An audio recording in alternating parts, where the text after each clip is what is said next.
Nào, bây giờ sinh nhật Thịnh Phú phải Vương chụp nào. cái chữ Phú Vương này. Đâu, con chụp rồi đây. Sinh nhật Phú Vương đáng nhớ nào. Sinh nhật Phú Vương đáng nhớ nhá, đẹp quá. Rồi, trời ơi, cảm ơn mẹ yêu đã chọn cho con bánh đẹp. Con rồng này. Chọn vẹn hình con rồng đây. Mời ông bà với mẹ yêu bác Hoàn phẫu thuật cắt bánh cho con.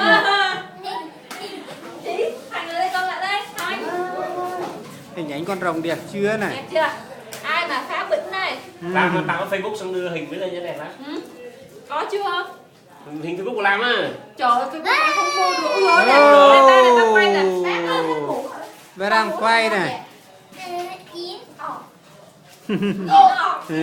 Cảm ơn các cháu đã đến liên hoan chia vui cùng với này Phú Vương nhá. Hôm nay mà đáng yêu quá ta. Không. Cảm ơn ông bà. Đây là mất chỗ. Không có vụ đòi chỗ. Không, đây là mất chỗ. Đây là mất chỗ hả? Dạ.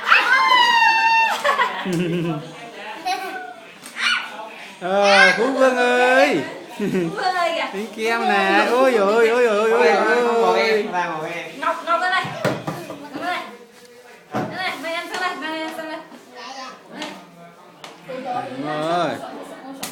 Bánh kem đẹp chưa này, mẹ yêu đặt cho con. Em chưa là đấy. Tiền tiền à, tiền đi. Ngọc sức có chữ té nữa con, mày ăn. Ngọc lên đây. Quay à? Rồi. Rồi cái ngân ngủ này. Cảm ơn các cháu đã đến liên Rồi. Rồi đây. Phú Vương. Cậu thật chụp cái này mấy đứa này. Cậu thật. Hôm nay ngồi đây. Thức ngồi đây con lên đây con làm té lên đây. Lên đây cháu. Giỏi vậy. Ngồi trên bàn nữa. Ngồi hết lên. Rồi hết lên nhá. Rồi ba Trình cậu thật chụp đi. Rồi. Chụp tiếp đi, tí tiếp đi, cậu thật chụp tiếp đi. Đây, ba Trình đây. Kia trong này chú kia đứng bên này luôn đi. Đứng sang đây nè. Xài điệu đỏ mặt quá. Không Hướng sao. sao? Mấy chị kìa. Nó làm cho lên Facebook kìa. Rồi. Thôi cho rồi.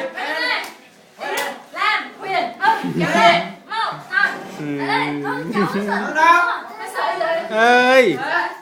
Ơi. Con yêu đông người, con yêu sợ hả? Ơi. Ơi.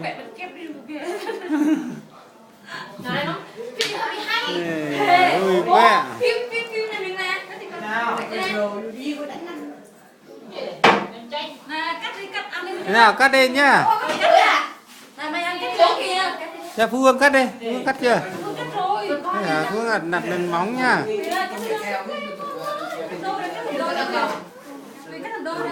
Đúng rồi, mày ăn cắt đi. Mày ăn thổi lên. Rồi, cái nào cái lào á. Rồi nha, đây bé đây, sinh nhật bé đây đây.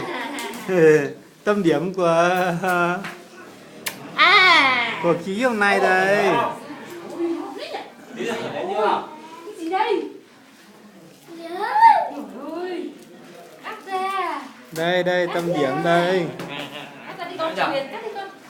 Nè Huyền cắt đi con. Ôi. Thích quá nhỉ. Quá. Hôm nay đông các bạn thiếu gì nè. Cho đi chơi các bạn đi. Rồi. Đâu? Dâu. Rồi nha. Dâu mà.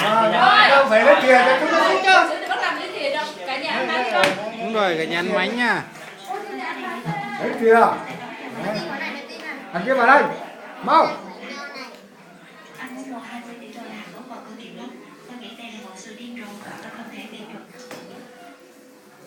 Có chuyện gì đẹp, xin cảm ơn đến nhà